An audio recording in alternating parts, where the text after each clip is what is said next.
آخری 10 دن میں لیلۃ القدر رکھی ہے، اعتکاف رکھا ہے۔ پہلی امتوں کے لیے یہ نہیں تھا کہ پچھلے سارے گناہ معاف ہو جائیں، یہ ہمارے لیے کہ ہمارے پچھلے سارے گناہ معاف ہو جاتے۔ اللہ تعالیٰ کا عرش پہلے آسمان پہ آ جاتا ہے، جنت کے دروازے کھل جاتے ہیں، جہنم کے بند ہو جاتے ہیں، شیطان قید ہو جاتے ہیں، اور سمندر کی مچھلیاں اور زمین کی چونٹیاں تک روزہ رکھنے والوں کے لیے دعا کرتی ہیں، اور اللہ تعالیٰ جنت کو روزانہ کہتا ہے ان قریب میرے نیک بندے بندیاں آنے والے ہیں، تو ان کے لیے میک اپ کر لے، تو ان کے لیے تیار ہو جائے۔ یہ اللہ تعالیٰ کی رحمت کو لینے کا سیزن ہے۔ پہلی امتوں کو اعتکاف نہیں ملا تھا، ہمیں اعتکاف ملا ہے کہ 10 دن اللہ دے بوئے تے پہ جاؤ، یا اللہ تیرے کو معافی کروا کے ہی اٹھنا ہے، ہمیں اٹھنا ہی کوئی نہیں۔ تو جو دروازے پہ آ جاتا ہے آدمی اسے معاف کر ہی دیتا ہے۔ کوئی بہت ہی سخت دل والا ہو تو معاف نہ کرے، ورنہ بڑے سے بڑے غصے والے بھی کہتا اچھا جی جاؤ معاف کیتا۔ اس میں ایک لیلۃ القدر ہے، وہ بعد میں بات کرتا ہوں۔ پھر اللہ تعالیٰ نے اس میں غریب آدمی کی کہ روزے اچھے گزر جائیں، عید اچھی گزر جائے، اس کے لیے اللہ تعالیٰ نے صدقہ فطر رکھا ہے۔ ہم اسے عید کے ساتھ جوڑ دیتے، پہلی رمضان سے دینا چاہیے تاکہ غریب اپنا کوئی روزہ تو رکھ سکے۔ پہلی رمضان سے 29 رمضان تک جب مرضی دے دیں، اور اگر وہ فطرانہ ادا نہیں کرتا تو اس کے روزے اس کے سر کے اوپر سے بھی نہیں جاتے، وہیں کھڑے رہتے ہیں۔ اور عام طور پر یہاں اخبار میں ٹی وی پر گندم کے لحاظ سے آتا ہے 2 سیر کڑک دے دو، وہ تھوڑے سے پیسے ہیں، 100-200 روپے ہے۔ میں آپ کو آپ سب مالدار لوگ بیٹھے ہیں، میں آپ کو اپنے نبی کا صدقہ فطر بتاتا ہوں کہ آپ کیا دیتے تھے۔ آپ کشمش دیتے تھے، کھجور دیتے تھے، جو بھی دیے ہیں۔ تو کشمش 3 کلو، بازار میں 3.5 کلو، بازار میں جا کے پوچھیں جو سب سے اچھی کشمش ہو، یا پھر درمیانی، گھٹیا نہیں درمیانی اور سب سے اچھی، پتہ کرے وہ کتنی ہے، 1000 روپے کلو ہے، 1500 روپے کلو ہے۔ آپ کے گھر کے 4 افراد ہیں تو ایک گھر سے 6000 روپے غریب کو جائے گا۔ آج تو 6000 میں ایک ہفتہ نہیں گزرتا۔ تو اب سب سے عرض کرتا ہوں ویسے بھی خیرات کریں، افطاریاں کروائیں، اور صدقہ فطر کشمش کے حساب سے دیں۔ یہ آپ سب بھائی بہنوں کی خدمت میں گزارش ہے۔ اللہ نے آپ کو رزق دیا، خرچ کریں، یہی آپ کے ساتھ جائے گا، باقی سارا ادھر ہی رہ جائے گا۔ لیلۃ القدر، انا انزلناہ فی لیلۃ القدر وما ادراک ما لیلۃ القدر لیلۃ القدر خیر من 1000 شہر تنزل الملائکۃ فیہا بإذن ربہم من کل امر سلام ہی حتی مطلع الفجر۔ ہم نے قرآن کو لیلۃ القدر میں اتارا، تمہیں کیا خبر کہ لیلۃ القدر کیا ہے؟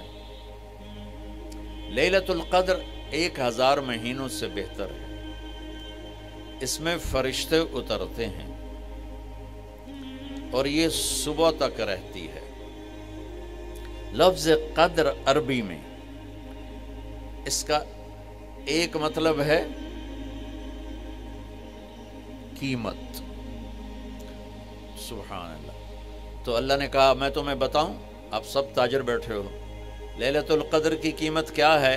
1000 مہینوں سے بہتر ہے، 1000 مہینوں سے بہتر ہے۔ اب 1 روپے پر 1000 نفع لے سکتے ہیں؟ دنیا میں کوئی ایسا کاروبار ہے؟ جو ہیروئن بیچتے ہیں وہ بھی نہیں لے سکتے۔ اور میرا اللہ کہہ رہا ہے 1 رات 1000 مہینے، یعنی کوئی 82-83 سال۔ یہ تو آ گیا پہلا قدر۔ دوسرا اس کا مطلب ہے تنگ پڑ جانا، تنگ پڑ وقت فقدر علیہ رزقہ۔ تو تنزل الملائکۃ فیہا، تنزل الملائکۃ والروح فیہا، کہ اس رات اتنے فرشتے اترتے ہیں کہ زمین تنگ پڑ جاتی ہے۔ سبحان اللہ، اتنے فرشتے آتے ہیں زمین تنگ پڑ جاتی ہے۔ تیسرا مطلب ہے قدر، مقدار کو، تو اللہ تعالیٰ نے اس کا آخری مطلب بھی بتایا، سلام ہی حتی مطلع الفجر، کہ یہ فجر کی نماز تک، فجر کی اذان تک یہ رہتی ہے۔ 3 مطلب ہیں قدر کے، تینوں اللہ نے قرآن میں کور کیے۔ قیمت کیا ہے؟ 1000 مہینوں سے بہتر۔ تنگی کیا ہے؟ فرشتوں سے زمین بھر جاتی ہے۔ مقدار کیا ہے؟ صبح صادق۔ لیلۃ القدر 27 کی نہیں ہوتی، 21، 23، 25، 27، 29۔ اب یہ 5 راتیں جاگنے چھٹ، آپ لوگ تو ویسے رات کے بادشاہ ہو، جاگ لو۔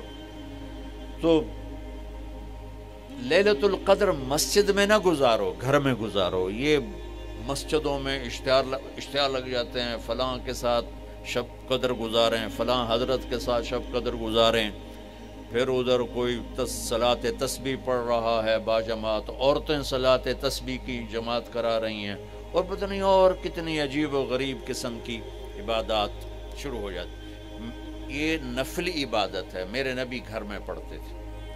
آپ نے اشراق کے سوا ہر نفل گھر پڑھا، ہر سنت گھر میں پڑھی، تو آپ لیلۃ القدر کو یہ مستورات بھی آپ بھی اکٹھے ہو کے نہیں منانا، الگ الگ مصلی بچھا کر اپنے اللہ سے رونا دھونا کرو، اپنے اللہ کو منانا کرو، میں بھی کروں آپ بھی کریں۔ نوافل کی جیسے ابھی شب برات گزری تو اشتہار تھے، میں جا رہا تھا ادھر غلام آباد میں ایک جنازہ ہو گیا تھا، تو اشتہار فلاں حضرت کے ساتھ شب برات گزاریں، فلاں مسجد میں شب برات گزاریں، فلاں جگہ شب برات گزاریں۔ بھائی وہ گھر میں منانے کی ہے، مسجد میں نہیں۔ میرے نبی نے نفلوں کو تنہائی میں ادا کیا، فرض کو مجمع میں ادا کیا۔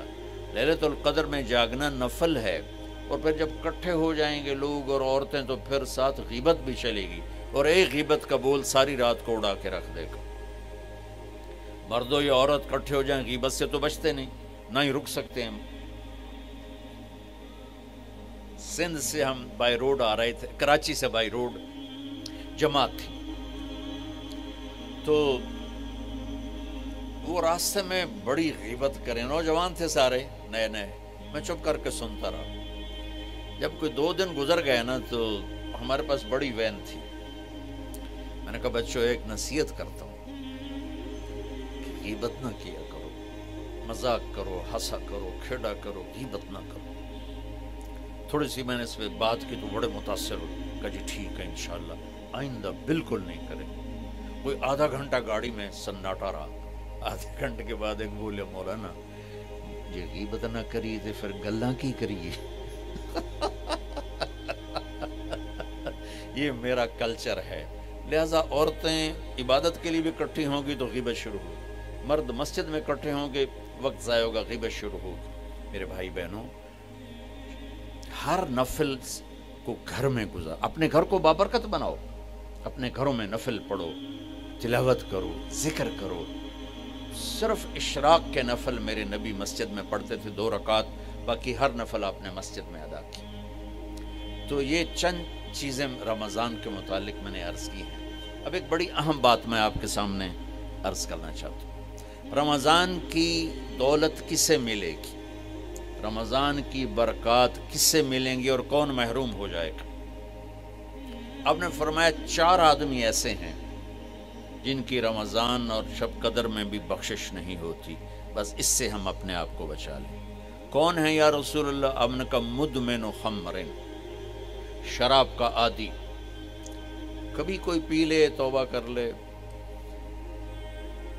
میں اس کی اجازت نہیں دے رہا ہوں۔ مدمن کا لفظ ہے جو روزانہ شراب پیتا ہے، اس کی رمضان میں بخشش نہیں۔ عاقل لوالدیہ، جو ماں باپ کا نافرمان ہے، اس کی بخشش نہیں۔ قاطع الرحم، رشتہ داروں سے لڑنے والا، اس کی بخشش نہیں۔ المشاحن، دل میں بغض رکھنے والا، اس کی بخشش نہیں۔ ہر وہ چیز جو میرے آپ کے لیے نقصان دہ اللہ نے حرام کر دی، ہر وہ چیز جو میرے آپ کے لیے مفید ہے اللہ نے حلال کر دی۔ سود حرام کر دیا۔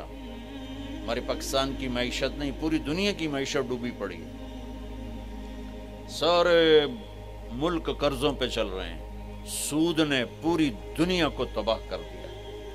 تو میرے اللہ تعالیٰ نے، آپ دیکھتے نہیں، میرا اللہ کہتا ہے فَأَذَنُوا بِحَرْبٍ مِّنَ اللَّهِ وَرَسُولِهِ، اگر سود نہیں چھوڑو گے تو میرے اور میرے رسول مل کر تمہارے خلاف جنگ کریں گے۔ آئیں مل کر بھوک مٹائیں، بجھے ہوئے چولہے پھر سے جلائیں۔ غذائی قلت کے شکار ہزاروں افراد آپ کی مدد کے منتظر ہیں۔ آگے بڑھیں اور ان کی امید بنیں۔ اپنے صدقات اور عطیات NTJ فاؤنڈیشن تک پہنچائیں۔